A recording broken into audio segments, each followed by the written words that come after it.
бол сошиал медиагаас л мэдээлэл аваад байгаа. Чуулган эх 7 хоногийн нэгт өдөр эхэлнэ. Тэгэхээр тэр үеэр чуулган эхлсэн бас хуулийн төсөл илүү нухацтай яригдах бах хэлц хэсгээр бас санал энэ төр ороод явах байхаа. За юуны өмнө яг энэ сошиал медиагаас авж байгаа мэдээлэлээр бол бид нар энэ ер нь бид нар олон жил ярьж байгаа нэг асуудал юу вэ гэхээр улсын хурлын гишүүдийн нөгөө дархлаач сэрхэллээ. Юу гэдэг лээ нөө эргүүлэн татчих болдгоо болдог. Тэгэл хулгай зэлгий явлага хийх бол янз бүрийн эсвэл улс их орны эрх ашиг зөрчсөн асуудалд холбогдоод байгаа мөртлөө нэгэнт гишүүн болцсон юм чинь гээд дураараа авиралдаг юм шиг ийм зүйлүүд гардаг л байсан. Тэр утгаараа бол гишүүдийн одоо ард олон нийтийн өмнө хүлээсэн хариуцлагын асуудал бол яригдсан шүү дээ угаасаа. Хоёрдугаарт энэ хуулийн зүгээр хүнлэнгөөс ингээд бүдэг бадаг мэдээгээр сонсохоор тухайлбал ёс зүйгээ хэрхэн тодорхойлж гин те түүнээс гадна сонсогдож байгаа зүйл тойргийн ба тойргийн бус гэж хэлж байгаа байдал энэ төр дээр нухацтай харахгүй болохгүй юм байна да гэдэг ийм бодлууд бол төрж байгаа. Тухайлбал манайд энэ 126 гишүүн анх удаа л энэ 2024 оноос сонгогдлоо. Холимог тогтолцоо сая л бий боллоо. Тэгээд энэ одоо холимог тогтолцоо буюу энэ жагсаалтын болон тойргийн гишүүд энтер гэсэн энэ нарийн одоо онлын болон практик ойлголт нь нийт иргэд байтугай зарим одоо улс төрчид маань ч энийг сайн ойлгохгүй байгаа гэдэгт эргэлзэхгүй байна. Тэгэхээр энэ дээр хугацаа шаардна. Цаг хугацааны асуудлууд байна. Энэ 126 гишүүдийн цаана энэ үүссэн гол парламентын ардчлалыг бэхжүүлэхэд улс төрийн намууд өөрсдөө бас бэхжиж төлөвшөх ёстой.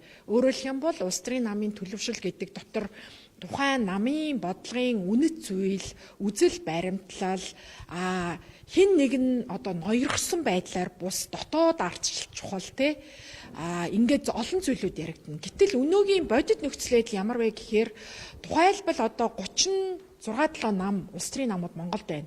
Хамгийн олон гишүүнчлэлтэй нь Монгол ардын нам, ардсан нам. Дараагийнх нь магадгүй хүн нам биш шүү дээ. Ингээд цаашаа үргэлжлээд гишүүдийн тоо цөөрч байна. Тухайн намуудын гишүүдийн тоо цөөрөх тусмаа л магадгүй одоо дарга дагсан ийм байдал үүсэх магадлалтай. За тэгээд Монгол ардын нам хэдийгээр 100 хэдэн жил болж байгаа гэж байгаа боловч тэгээд юу гэж гэдэг маш олон асуултанд бас хариулж чадахгүй. За олон гишүүд тухайн одоо ардсан нам байна уу, Монгол ардын нам байна уу ингээд сонгоод орохдоо бас одоо юунд одоо дулдуйдж орж ийн. Үнэхээр их орны эрх ашиг байна уу? Эсвэл карьерийн асуудал байна уу? Эсвэл үнэхээр одоо тухайн намууд нь үнэхээр гоё бодлого явуулах гад байна уу? Эсвэл буруу бодлоготой ч өөрчилж чадна гэж итгэлтэй ороод байна уу? Тэр болгон мэдээж амьд орших учраас тухайн хувь хүнээсээ хамаарна. Гэхдээ Монгол шиг ийм харьцангуй хүн амтай улсад бол энэ одоо байдал дээр ийм төрлийн хуулийг нухацтай авч хэлцгүүгээр явбал эргээд нөө анархизм нөө монголчин арчлаасаа ухарсан болчихъя. Нөгөө олон улсын зэрэглэл энэ төсвүүд дээр ухарсан оноонууд аваад байгаагаа баталгаажуулчихъя гэдэг бас болгоомжлол байна. Тэгэхээр одоо дүр эсгсэн арчлал гэдээ бид нэг хэсэг дотроо өөрсдөө аягүй шүмжлэн шүү дээ. Тэрэн шиг дүр эсгсэн хариуцлага тооцох байдал ч юм үүсчихвээ. Хин нэгний эрх ашигт явчихвээ. Маш нухацтай авч үзэх ёстой.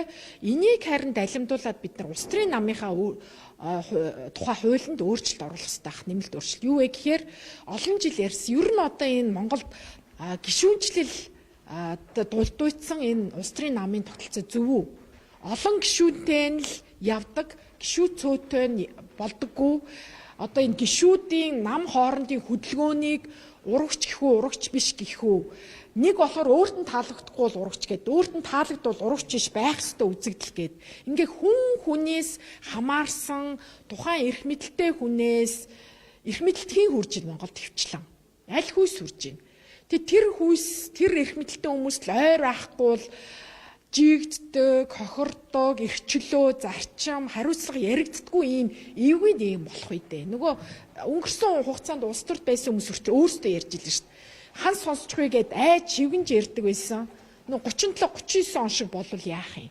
Тийм утгагүй бид нар өдий хүртэл Монгол улсаа Азийн дундх том гэрэл гэгээ ардчилсан их орон гिचээд эргээд ийм улс төрийн янз бүрийн санаа онооноос болоод хоорондоо хилээрээ ухаанаараа ухамсараараа боловсрлоороо хилэлцэж нэгдсэн ялангуяа иргэд олонний эрх ашигт нийцсэн шийдвэр гаргах ёстой байтал хитгэн ийм функцүүдийн хоорондын бодлон зөрчлөө болчихвол гэдэг бас айц хүчсэн. Гэт ингээд одоо 10 жилийн хүүхдүүд ч мэдэж байгаа ш. Манай улс төр ямар байна? Яагаад дандаа өс хонзон өшөө хорсол явдаг уу?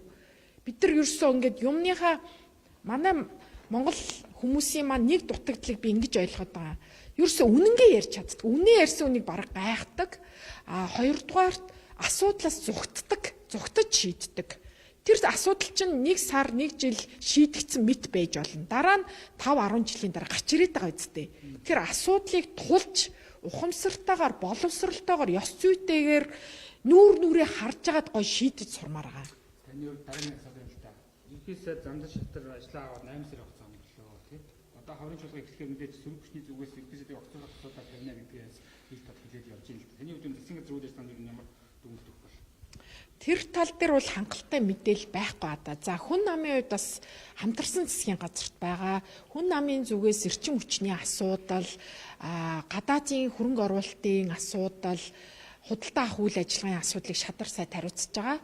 Боловсролын салбарын асуудлыг бол мөн бас хүн намаас сонгогдсон Наранбаяр сайд хариуцж байгаа шүү дээ. Тэгэхээр энэ хоёр салбар асуудал нэг нь бол дотроо бүр 3 чиглэлийн салбар асуудлууд байна шүү дээ. Тэрэн дээр бол уг нь илүү анхаарал тавиад одоо чадлаараа уг нь ажиллахыг хичээж байгаа. Нам дотрооч бид нар гишүүдэнч, жирийн гишүүдэнч бас хоорондоо шаардлага тавьдаг, ярилцдаг. Яа тэгвэл эн чинь өөрөө эргээд тэртээ 2028-нд улс төрийн намын хувьд хүн нам дүнгээ тавилна шүү дээ. Тэр утгаараа маш их ийм дориун эрчтэй үр дүн авчрах ёстой гэж тэр ухамсарын хувьд бид нар мэдж байгаа.